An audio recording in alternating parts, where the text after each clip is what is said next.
Shalom. Shalom. Ya, Bapak Ibu yang di belakang boleh maju ke depan, lebih dekat, lebih bagus, gitu kan? Nah, pada saat pagi hari ini kita akan bersama-sama, Bapak Ibu, melanjutkan tentang buah roh, dan ini merupakan buah roh yang keempat. Bicara tentang Bapak Ibu yang dikasih Tuhan, saya bertanya, siapa di sini yang sudah tuntas? Kalau bicara tentang satu sikap hati ini, yaitu tentang kesabaran. Siapa di sini yang sudah selesai dengan perkara ini? Oh, saya sudah jadi orang yang paling sabar, Pak Teguh. Menghadapi suami, Pak Teguh, saya ini sudah sabar, gak seperti dulu. Atau sebaliknya, Pak Teguh, saya sekarang ini sudah menjadi orang yang sabar menghadapi istriku, Pak. Karena ini Tuhan yang bekerja. Ada di sini? Atau sedang berproses, Bapak Ibu? Proses sedang berproses. Ya, haleluya. Ya. Nah, Bapak Ibu yang dikasih Tuhan, kita lihat di sini. Bapak Ibu lihat film ini. Tahu film ini film apa, Bapak Ibu? Ada satu tokoh di situ menampakkan satu sifat, ya, yaitu karakter yang namanya si Soko ini ikut bosnya. Selalu dia katakan, yang sabar ya bos. Bosnya diperhadapkan dengan kenakalan anak-anak itu. Bosnya gak sabar. Tapi ada satu teman yang namanya Soko, selalu berkata, yang sabar ya bos. Nah, yang menjadi pertanyaan adalah Bapak Ibu, apakah Galatia pasal 5 ayat yang ke-22 bagian tentang kesabaran adalah dimiliki oleh si Soko ini? Kalau enggak, kesabaran seperti apa dalam Galatia pasal 5 ayat 22 itu? Apakah Bapak Ibu pernah lihat? Apakah Bapak Ibu pernah lihat ada orang yang tidak percaya Tuhan Yesus tetapi sabar? Pernah lihat? Pernah lihat? Tidak pernah. Ada yang bilang tidak pernah, ada yang pernah. Siapa di sini pernah lihat orang di luar Yesus tapi kok sabar ya? Ada? Ada ya?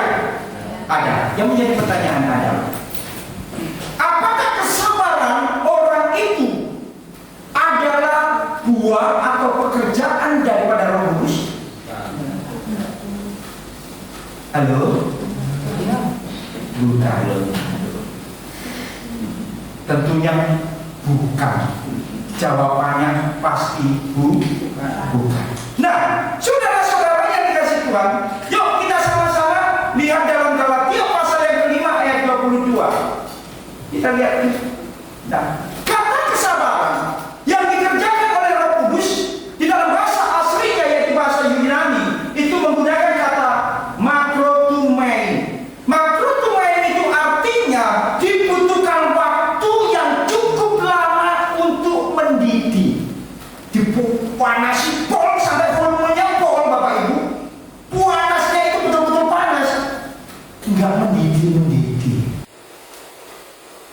Itu kata makrotumein. Kesabaran yang dikerjakan oleh Roh Kudus.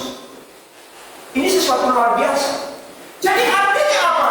Api yang begitu full panasnya tidak membuatnya cepat air itu mendidih. Itu makrotumein.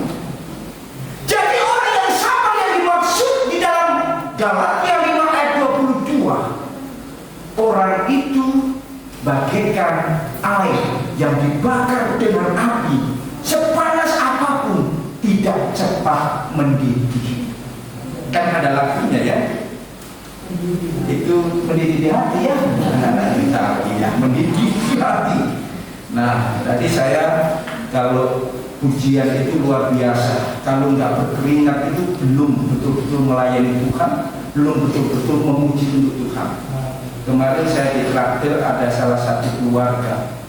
Saya lihat makanan ikan banyak itu ayam bertutu Bapak Ibu. Terus saya lihat mukanya itu tisu di depan cukup banyak Bapak Ibu, tisu di depan. Keluar semua karena pedasnya Bapak Ibu ya, yang di Banyuwangi itu loh Bapak Ibu bertutu itu, ayam bertutu. Keluar semua, saya nggak kelihatan sama sekali. Kendati pun yang namanya lombok itu utuh-utuh Bapak Ibu. Lombok sambal banyak, ya. Tapi saya nggak kelihatan sama sekali, padahal berhasil. Saya bilang kepada Bapak yang bersangkutan, Pak, boleh makan keluar ingatnya tak apa-apa, itu sah-sah saja. Tapi kalau memuji Tuhan pun harus jangan dibalik-balik. Makan ayam betutu berkeringat memuji Tuhan, dingin-dingin aja. Kalau memuji Tuhan betul-betul full untuk Tuhan, amin. Iya Bapak Ibu. Jadi seharusnya Bapak Ibu dengan AC yang sebenarnya ini kurang dingin, harusnya ini semua wajah-wajah berkeringat semua. Kan harusnya gitu kan perhitungannya dengan AC yang ada, ya. Jadi mendengarkan firman Tuhan pun harus konsentrasi. Mungkin pintu di rumah belum dikunci, sudah abaikan. Banyak malaikat Tuhan, pasti Tuhan akan sudah amankan rumah itu. Sudah tenang aja di sini Bapak Ibu, amin. Iya. Jadi Bapak Ibu yang dikasih Tuhan, mari kita fokus karena tema hari ini cukup berat. Bukan hanya untuk Bapak Ibu, tapi untuk saya pun. Tema ini adalah bagian dalam hidup saya yang masih dan sedang berproses. Saudara-saudara yang dikasih Tuhan. Nah, kita lihat berikutnya. Kata kesabaran yang dikerjakan oleh Roh Kudus digambarkan adalah kesabaran terhadap orang, bukan terhadap keadaan atau kondisi. Saya ambil kesabaran karena kondisi. 2020 sampai 2022 kita semua dilanda oleh COVID. Kondisi semua seluruh dunia mengalami hal yang sama. Itu kondisinya. Sabar menanti. Betul Bapak Ibu? Kerja pun sulit, tapi tetap kita bisa menunggu dengan sabar. Dan kata ini kesabaran yang dikerjakan Roh Kudus itu bukan kesabaran terhadap kondisi seperti kita menghadapi masa-masa pandemi, bukan seperti itu.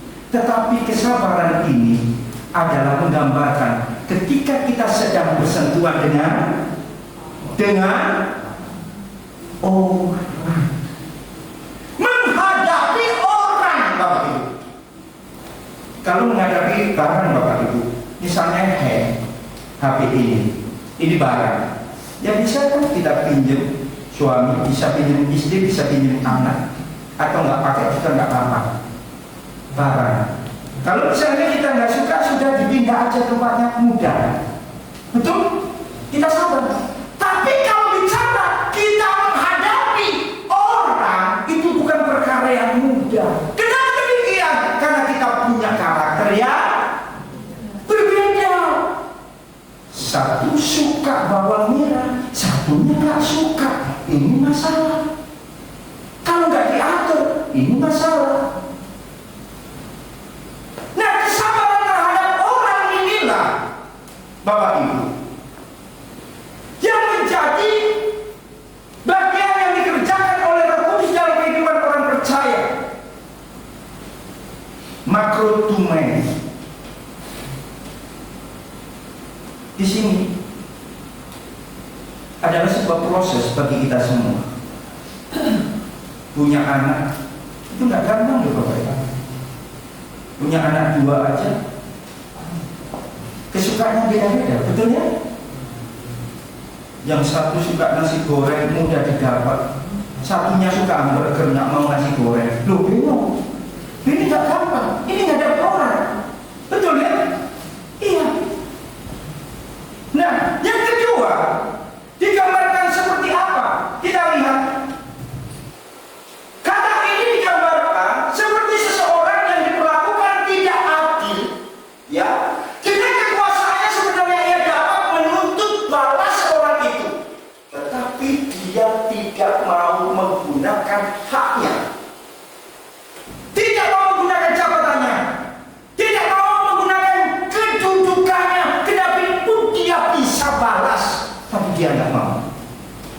Itu kata makrotumai, kesabaran yang dikerjakan Roh Kudus. Itu seperti itu Bapak Ibu.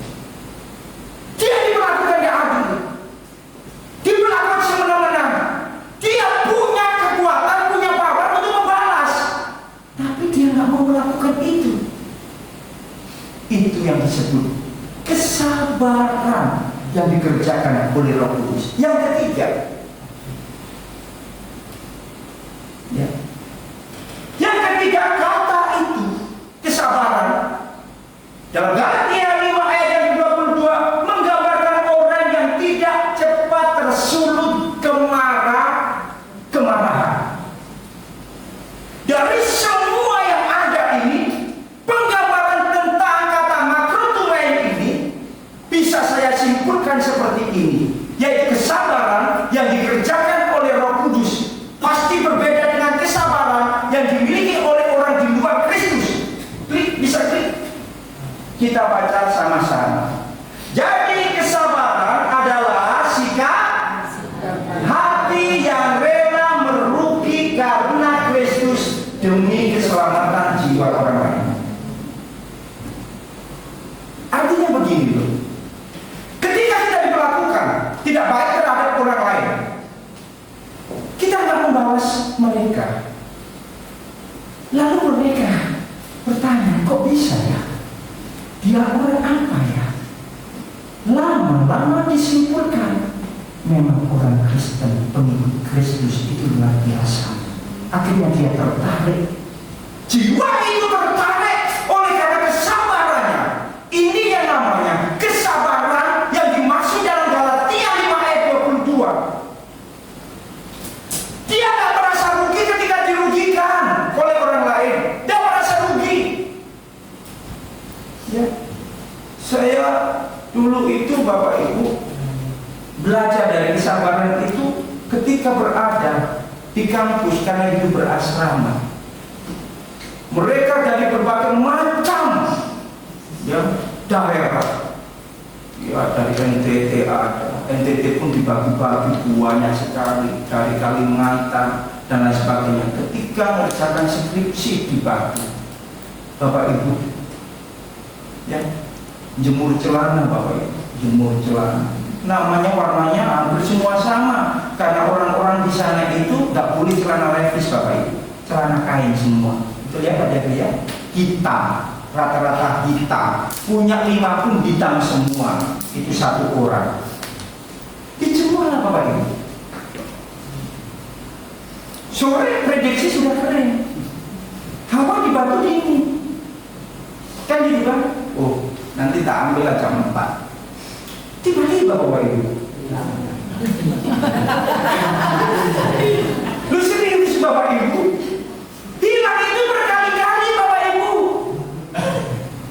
Dan itu menguji kesabaran saya. Pertama, aduh, ini celana cuma 3, hilang 1, tinggal. Kalau balon masih banyak, balon itu ada 5, masih 5 kan? Aduh Bapak Ibu, akhirnya Bapak Ibu, yang namanya celana dalamnya itu kan ada kain putihnya, dikasih nama supaya nggak kehilangan lagi. Berpikir yang lebih jauh lagi, yang mudah tersulut. Akhirnya apa? Akhirnya saya berpikir seperti ini. Oh, mungkin dia nggak punya celana dan dia butuh. Orang tuanya mungkin nggak kasih uang untuk bulanannya. Saya memikirkan kesejahteraan orang lain Bapak Ibu. Ya, kenapa demikian? Karena mungkin bisa jadi nasibnya sama seperti saya. Karena orang tua saya adalah keluarga besar Muslim. Jadi mereka nggak ngerti pada saat itu yang namanya sekolah hamba Tuhan seperti apa. Bisa-bisa dia kesulitan. Berpikir yang panjang. Ada orang, ya, seorang ibu miskomunikasi suaminya supaya cepat untuk angkat handphonenya, karena suaminya lagi ngobrol, diajak meeting sama bosnya, gak sabar. barbel, nggak diangkat, barbel, marah-marah, HP-nya sendiri dibuantin di tembok Bapak Ibu. Rugi kan? Rugi. Dia merasa nggak rugi. Karena nanti aku nuntut suamiku dan beli HP baru. Saya percaya di sini nggak ada yang seperti itu. Amin. Bapak Ibu, ini orang nggak berpikir panjang. Ini orang nggak sabar namanya. Iya kan? Lah rugi sendiri kan? Iya. Coba berpikir panjang. Oh, mungkin di sana dia sedang mengerjakan sesuatu, naik ya tangga, nggak bawa HP, ditaruh di tempat, sehingga kalau dia bawa HP nanti bisa hal itu menyulitkan dia untuk pegangan dan lain sebagainya demi keselamatan dirinya. Berpikir panjang itu orang sahabat kita. Jadi Bapak Ibu, sikap hati yang rela merugi karena Kristus itulah kesabaran yang dikerjakan oleh Roh Kudus. Di tempat lain sabarnya beda. Sabarnya adalah kekuatannya sendiri. Makanya ada istilah seperti ini. Pak, tahu nggak semut? Semut Pak, lama-lama kalau kita injek, mereka akan gigit kita juga. Betul ya? Lagi analogikan, Pak, sabar itu ada batasnya. Betul? Ini ukuran dunia. Memang kita pernah lihat orang-orang di luar Kristus yang sabar saat itu kita lihat. Tapi sebenarnya mereka akan berkata dalam hatinya, sabar itu bro, ada batas. Kok enak aku diginikan terus. Berikutnya, nah bagaimana kuncinya supaya kita ini bisa menjadi orang yang sabar? Yang pertama, kita lihat Tuhan lebih dahulu panjang sabar terhadap kita. Paulus katakan, ya, karena Tuhan menunjukkan kasih-Nya kepada dia, karena dia sadar sebagai orang yang berdosa, maka aku pun belajar terhadap orang lain untuk sabar, karena Tuhan sudah sabar terhadap saya. Ini pemahaman yang pertama. Yang kedua, menjadi pendengar yang, siapa di sini yang pernah diajak curhat sama bestinya? Ngomong terus, sajam setengah roncam, ngomong nggak putus-putus. Ada? Iya, saya pun ngalami Bapak Ibu, ngalami dulu ketika di gereja yang dulu ada orang, ya, orang datang konseling Bapak Ibu. Ya, 10 menit saya masih kuat ya Bapak Ibu ya. 10 menit masih kuat, 15 menit masih kuat, setengah jam di dalam kuning Bapak Ibu. Karena apa? Gak ada jeda sama sekali Bapak Ibu. Saya tunggu Bapak Ibu sampai 1 jam. Loh, kok nyambung? Berjadi terus Bapak Ibu, ngomong cerita, ngalor ngidul tentang keluarga dan lain sebagainya. Sampai saya hitung Bapak Ibu, pas 1 jam setengah Bapak Ibu. Pak, sudah ya Pak ya, saya mau pulang. Loh, ini konselnya seperti apa? Ternyata dia sudah menemukan jawabannya. Artinya apa? Dia sudah mendapatkan jawabannya dari apa yang dia ungkapkan selama 1 jam itu. Dan saya saat itu belajar menjadi orang yang sabar. Sambil tekluk itu ya Tuhan dalam hati. Ini cara Tuhan mendidik saya untuk mengalami apa yang disebut dengan kesabaran. Gak mudah loh menjadi pendengar yang baik, betul? Loh iya. Apalagi bapak-bapak